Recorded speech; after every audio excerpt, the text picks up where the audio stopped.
Summer, 216 years before our era. Southern Italy, a dusty plain. Rome brings its pride onto the field. About 80,000 legionaries, the largest army the Republic has ever put together. Discipline, order, armor, confidence. They march toward a familiar victory. A few hours later, this army will cease to exist. Not because of a miracle weapon, not because of supermen. It will be destroyed by an idea. A plan timed to the second. We speak its name today with respect and a whisper, Cannae and the double envelopment. But let's rewind. A century earlier, Rome is rising like dough on yeast. It subdues Italy not only with the sword, but with alliances.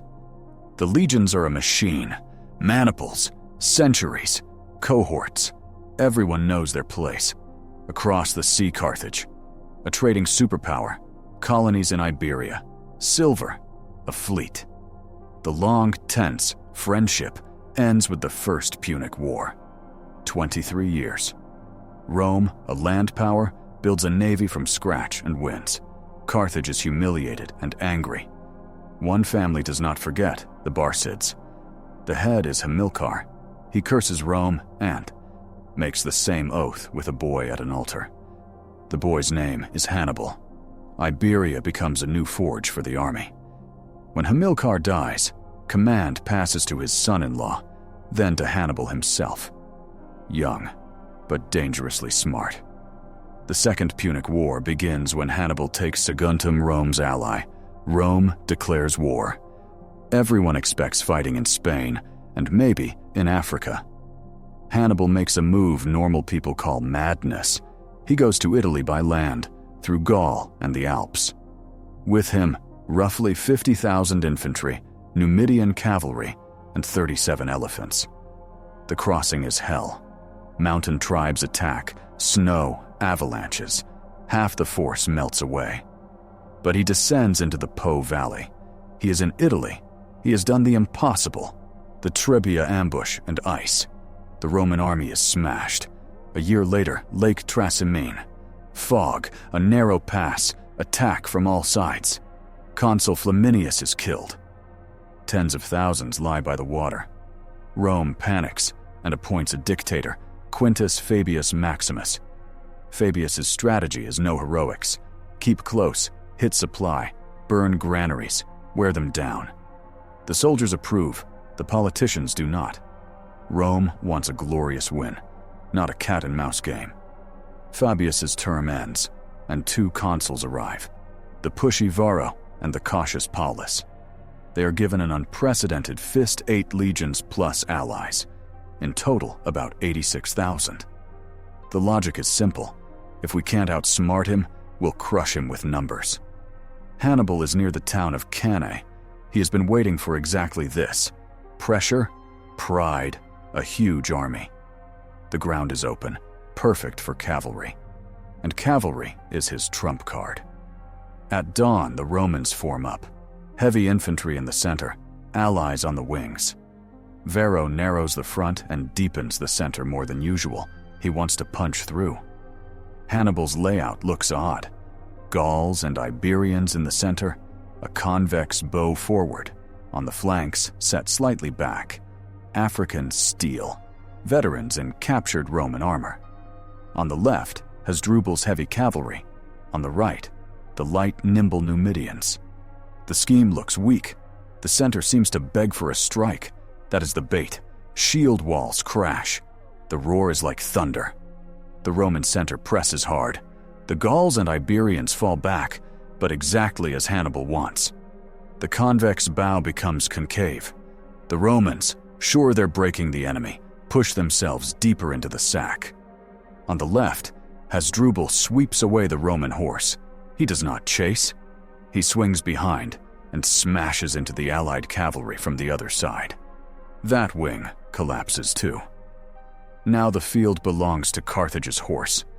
At that moment, the African heavy infantry pivot inward, both wings at once, a blow to the flanks. From behind, the Carthaginian cavalry is already arriving. The ring closes. The Roman infantry is squeezed on all sides. There are so many men that the rear ranks crush the front. No room to swing a sword. Nowhere to run. What follows is not a battle, but a slaughter. Hours of killing. Paulus dies with a sword in his hand. Varro rides off with a handful of horsemen. Tens of thousands lie on the Roman side. Tens of thousands are taken captive.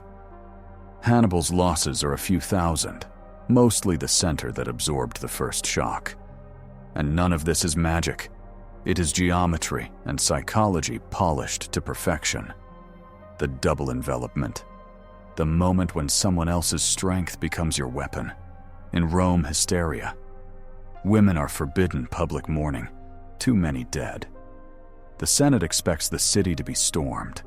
Hannibal does not march on Rome. He has no means to take walls, and his goal is different to break Italy's alliance. Some cities join him. Most do not. Then comes what people call the Roman spine. The Senate does not ask for peace, does not ransom prisoners, does not drop to its knees. It raises new armies. Resources and stubbornness, these Rome always has. Years drag on in exhausting war. Rome returns to Fabius's strategy. No pitched battles, burn depots, squeeze Carthage's allies. New fronts open Spain, then Africa. Hannibal's brother Hasdrubal does not make it. He is intercepted and killed at the Metaurus. The silver mines are lost. And at last, Scipio lands in Africa. Carthage calls Hannibal home. Zama, the 202nd year before our era. Now Rome has the better cavalry. The elephants pass harmlessly through corridors as Scipio designed. When the Roman horse returns to strike Carthage's rear, it is a mirror answer to Cannae. Hannibal loses. The war is over. Carthage is humiliated and disarmed. Hannibal goes into exile. The end is tragic. And yet history did not remember the names of many Roman consuls, but it remembered one opponent. Hannibal. Cannae became a textbook. The double envelopment was repeated, studied, copied. The essence is not a pretty arrow on a map. The essence is in the mind. Understand the enemy deeper than he understands himself. Force his strong side to work against him. Wait for the perfect moment and strike every point at once. But there is a second lesson, the Roman one. Tactical genius can win a day. Strategy and resources win a war. Rome survived a catastrophe that would shatter other states and stood firm. It wasn't invincible. It was unbreakable. Why this still matters? Cannae is not about ancient spears. It is about a way of thinking, about how to align geometry, timing, and human psychology so the battlefield, any battlefield, military, political, business, tilts in your favor. About how we are bigger so we'll win easily turns into we are tighter so we'll die. If against you stand thought, courage, and precision.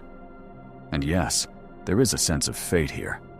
Hannibal a brilliant mind, but without support and without the long arm of the state.